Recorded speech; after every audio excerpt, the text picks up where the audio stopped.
शांति। आज 3 मई 2023 है। बाबा हमेशा यही अभ्यास के लिए पक्का कराते हैं कि आवाज़ में आना, आवाज़ में जाना सेकंड में। तो किस प्रकार से इस अभ्यास को हम पक्का करें, क्या विधि है? आइए इस बात को आज के स्लोगन से जानते हैं। अंतर्मुखी वह है जो जिस समय चाहे आवाज़ में आए और जिस समय चाहे आवाज़ से परे हो जाए।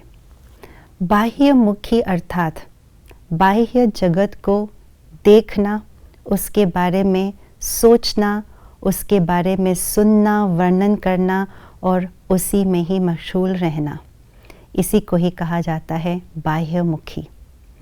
और उसी के अपोजिट अंतर्मुखी अर्थात अंतर जगत को झांकना, उसके बारे में सोचना, उसी को महसूस करना और उसी के स्वरूप में स्थित रहना, इसी को कहा जाता है अंतर्मुखी।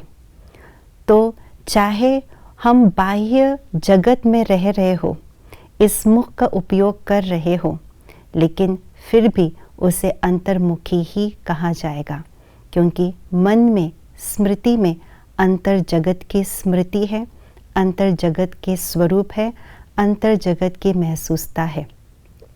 और उसी तरह अगर बाहिर्मुखी आत्मा मन के अंदर बाहर जगत के बारे में सोच रहे हैं, उसके बारे में ही विचार मंथन चल रहा है, फिर भी मुख का उपयोग नहीं कर रहे, कुछ बोल नहीं रहे, तो इसका अर्थ ये नहीं कि वे अंतर्मुखी है। नहीं, अंतर्मुखी नहीं, वे फिर भी बाहिर्मुखी है, क्योंकि मन में, स्मृति में बाहर जगत की बातें ही चल रही है। तो बाह्य जगत क्या है ये सब तो हम जानते हैं, परंतु अंतर जगत क्या है?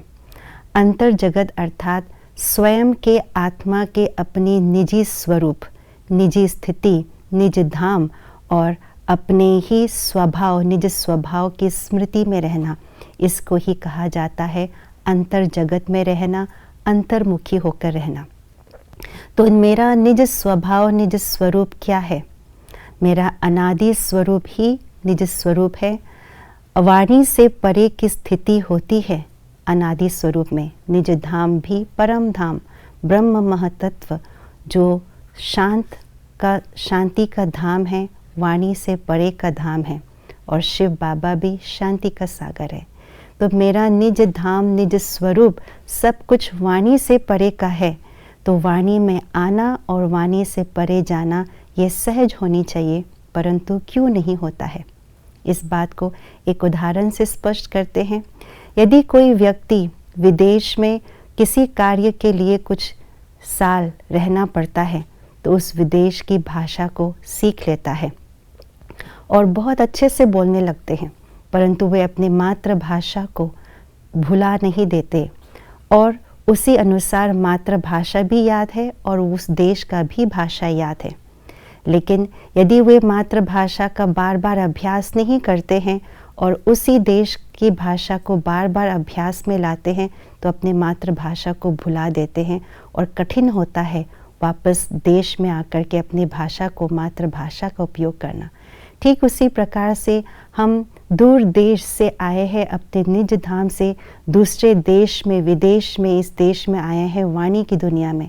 वाणी तो हमने सीख लिया, लेकिन शांत रहना, वाणी से परे जाने की भाषा को हमने भुला दिए।